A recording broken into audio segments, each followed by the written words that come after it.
Maybe I'm just not really a cat person.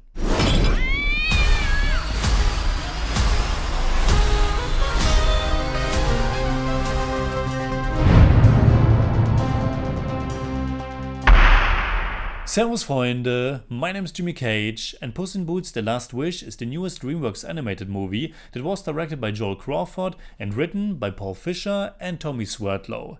It's a comedy adventure and obviously the second film in the Shrek spin-off series Puss in Boots, with the first one being more than 10 years old by now.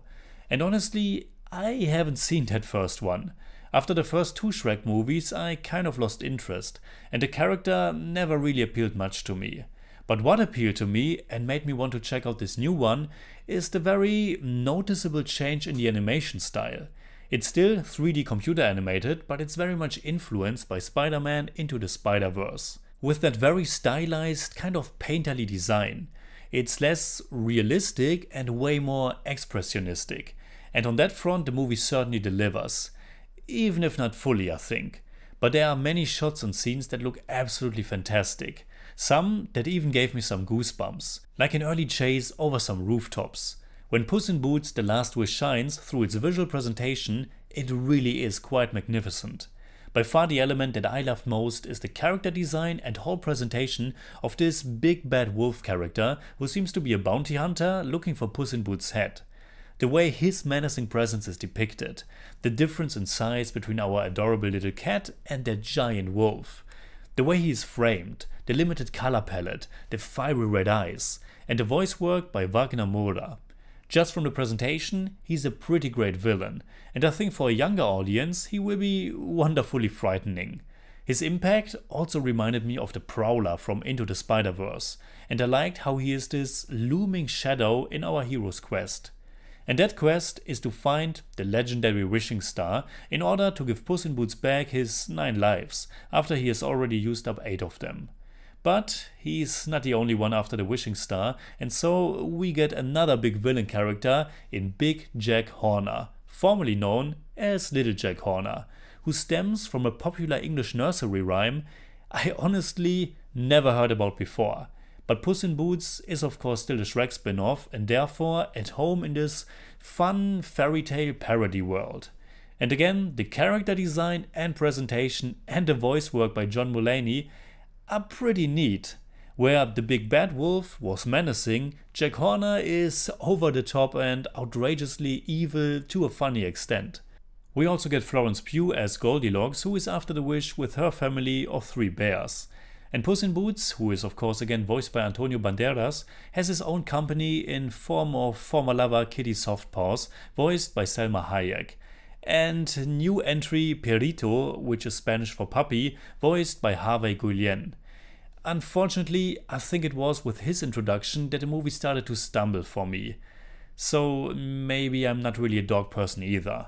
I think with his character the whole DreamWorks mold of animation and comedy became too apparent, and it's not always my cup of tea. And unfortunately, as the movie progressed, it was losing me more and more.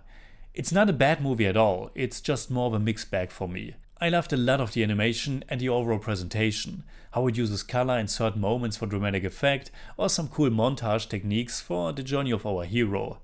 Albeit, I also didn't like all of the artistic choices, and some things looked rather unpleasant or downright ugly to me. Once we enter that mysterious forest that leads to the wishing star, it all felt a bit messy, which then was clashing with other parts. It's a bit of a weird mix. Even villains like the Big Bad Wolf and Jack Horner, I don't think they mix all that well stylistically. But much more hit and miss for me was the overall comedy. And since this is a comedy first and foremost, I ended up being slightly disappointed by it. And this brings me back to the introduction of that little dog, which kind of exemplifies both these aspects. I didn't really like the design, nor most of the comedic bits, and also not how it was used for the story and overall themes.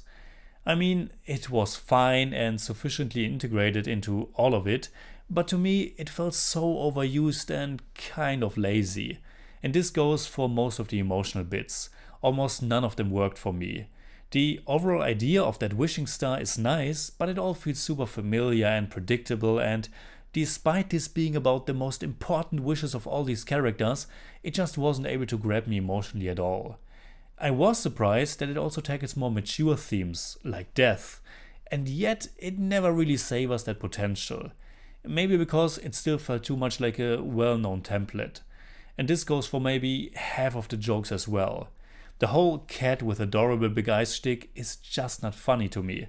And the usual DreamWorks reference game isn't that strong either, or maybe I'm just not that into it from the get-go.